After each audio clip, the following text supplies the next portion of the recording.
ایک نوجوان اپنے کالج سے گریجویٹ ہونے والا تھا۔ پچھلے کچھ مہینوں سے اسے قریب ہی گاڑیوں کے شو روم میں ایک سپورٹ کار بہت پسند تھی۔ چونکہ اس کے ابا جان بہت رئیس تھے، اس لیے وہ اسے وہ کار دلا سکتے تھے۔ اس نے اپنے ابا جان سے کہا کہ گریجویشن کے تحفے میں مجھے وہی کار چاہیے۔ جیسے جیسے گریجویشن کی تقریب کا دن قریب آ رہا تھا، ویسے ہی نوجوان کا اپنے تحفے کا انتظار اپنے عروج پر جا رہا تھا۔ آخر تقریب کے دن کی صبح کو اس کے ابا جان نے اسے اپنے خاص مطالعے کے کمرے میں بلایا۔ وہ ایک کامیاب بزنس مین تھے۔ اس کے والد نے اس کو بتایا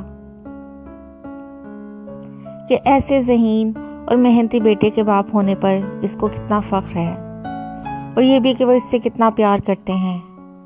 پھر انہوں نے اس کو ایک غلاف میں لپٹا ہوا قرآن تحفے میں دیا۔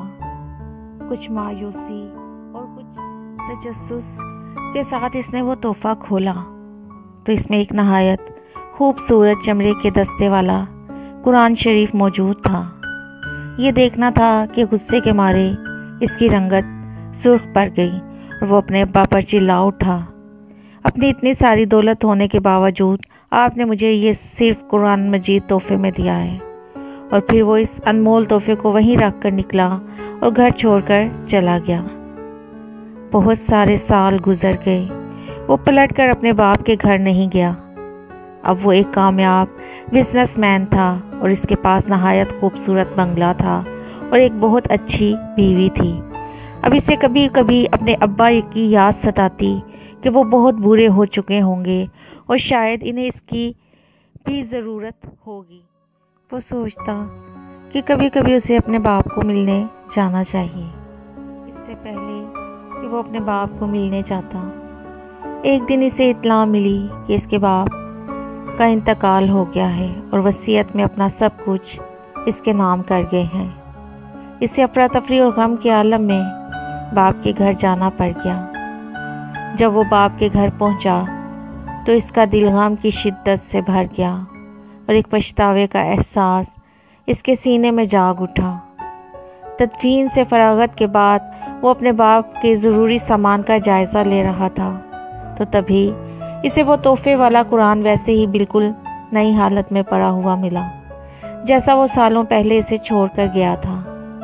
آنکھوں میں آنسوؤں کے ساتھ اس نے قرآن شریف کو کھولا اور اس کے اوراق پلٹنے لگا۔ یوں ہی اوراق پلٹتے ہوئے اس نے ایک صفحے پر دیکھا کہ اس کے ابا نے ایک آیت پر نشان لگایا ہوا ہے۔ وہ سورہ رعد کی 28ویں آیت تھی۔